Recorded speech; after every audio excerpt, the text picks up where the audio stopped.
Obviously, a very, very good win for us.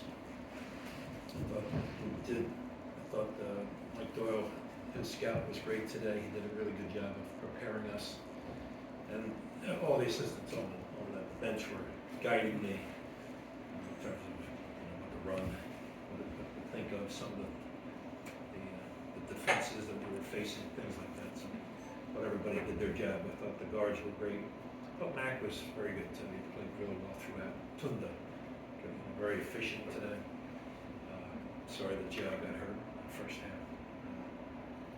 So we're grateful, very grateful for the win, and we'll get together. We'll take tomorrow off and get together on Monday and have 2 good days of practice and preparation for somebody said UMass. I'm not sure who we'll get.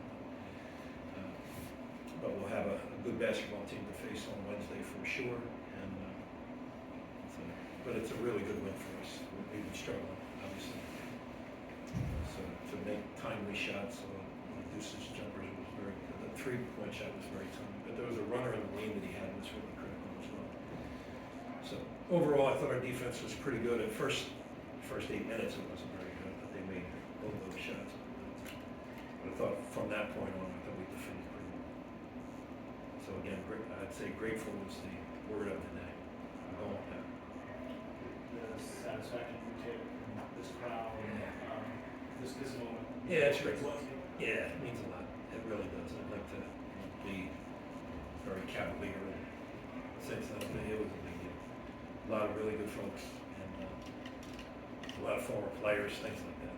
And the guy that said I can't come, I heard myself working out. And, but a guy from Temple that I knew was coming up with his pop from DC, and so things like that happened. And a bunch of high school guys that coached in the high school here, things like that. So, again, very grateful for the relationships and friendships and all those things. Grateful for LaSalle and what he gave to me and what it's still giving. And having lost 8 in a row coming in and just having a chance to win your final regular season game after all the wins and all that you've done, how special is it and how meaningful is it to get the win today? Yeah, very. For a lot of different reasons, because St. Joe's is really good. And they've been playing great. They won 7 of the last 8 games. And they have, one of the things I thought that we talked about a little bit was they can go on, and they're all really good teams. They can go on these 8 to 10 point runs, and it's not just one run, it's 2, sometimes 3, and you can get buried. I thought we prevented that for the most part. There was a one stretch that they got back, I think we were up 12 at one point, but then it became 4 in a few minutes, and it was a little shaky. But I thought we weathered the storm. Some guys really stepped up and made shots. We did a pretty good job on the defensive end, a couple of good steals for us. So it means a great deal at this point in the season and in my career and all those things. It's very, very meaningful. Again, very grateful. As the buzzer's going off, what's going through your head, knowing this is your final home game, the others and all that? Yeah, I didn't think about the final home game, to be honest with you. I thought about just getting a win. We were struggling against a really good team, and it just happens to be your biggest rival in the league and that kind of thing. And we hadn't done well against St. Joe over the last couple of years. So it's, again, but I didn't sit there and say that was my last game that I'm ever going to coach in Philadelphia and that kind of thing. It's not my game. My game is just, I'm happy for the kids. Again, disappointing for a guy like Ja, who hoping that he's going to be able to play next week.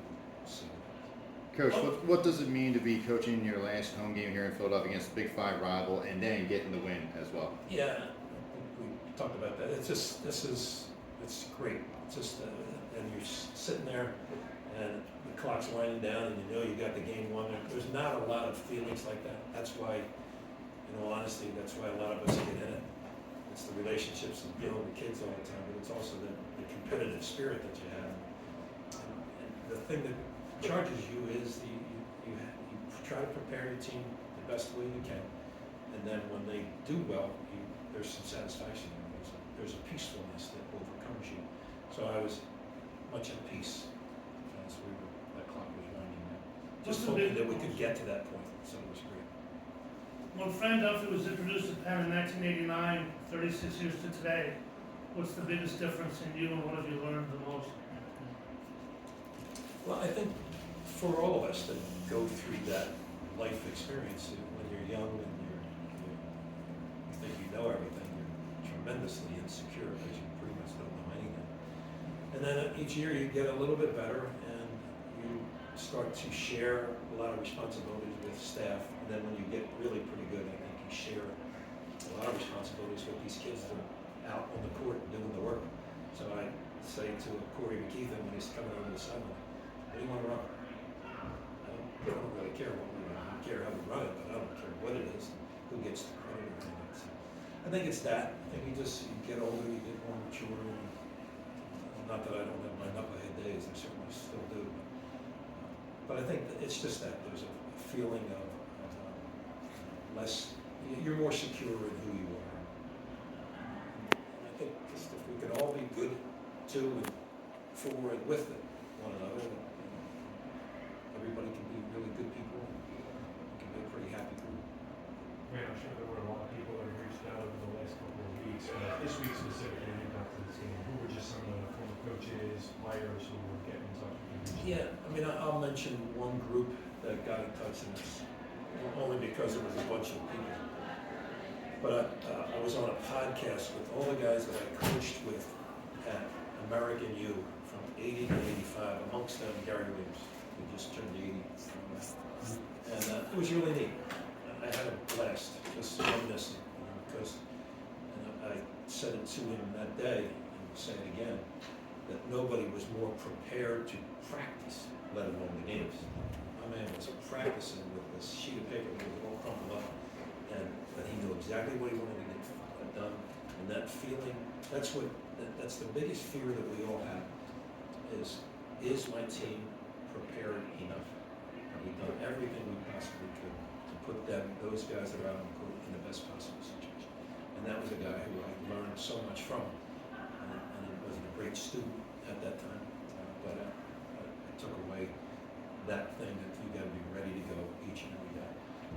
And so I think it was that, but there's plenty. Billy Cunningham, Bill Raftery, people like Raftery being a LaSalle guy, of course. So it's those kinds of folks that were very warmly greeting me, and probably too much, to be honest. Gave me too much credit. I was pretty lucky to coach some really good guys, really good programs, and I was pretty lucky. Fran, I had the opportunity to talk with Ira Bowman, Reed Wyatt, Anthony Christmas, Paul Chambers as well.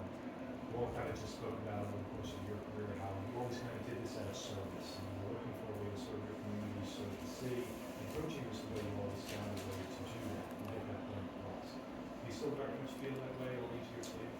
Well, I think what happens when you coach in a city like this, too, that gives college basketball as much play as any major metropolitan area, I think you guys would know better than me. But we're given these platforms, to say something, to be somewhere, to go to a charity thing, to talk to a school group or whatever. You're given all these platforms. Jump in there, try to help as much as you can. I can't tell you how proud I am of the coaches versus cancer stuff that we've gotten involved with. And there's so many people that just have joined us as if it was their duty. It wasn't their duty. We loved people coming together with us, but people just got behind it. And so when you see that, and Philly's always been there. I think just greetings with Billy before the game. He's giving me a bag of stuff. What are you doing? What are you doing? I'm trying to beat my brains out, but you're giving me a gift before the game. But that's what we do. That's what Philly does. And as imperfect as we are, we're a pretty good group of people. And I mean that throughout the city. And again, we're not the perfect group. We make mistakes. But I wouldn't want to be anywhere else than this place, in Philadelphia, coaching college basketball for as long as I had the opportunity. This is pretty fabulous. Nobody's been luckier than me. That's what I think. Anybody else? Can you speak about any just fun personal retirement plans you may have? I said it the other day, somebody interviewed me, and so one of the things always go to see Swan Lake. You know, George Balanchine's Swan Lake, the music. I've never been to a ballet in my life, but I'd like to go, because my brother went, and he said, you will like it. And I lost my brother a little bit ago. So I'm gonna go to Swan Lake, and I'm hoping to go to Normandy at some point. That'll be a bucket list for me. Those are things that if I can do that, then I'll feel like I'm pretty lucky to. Pretty lucky. Thanks.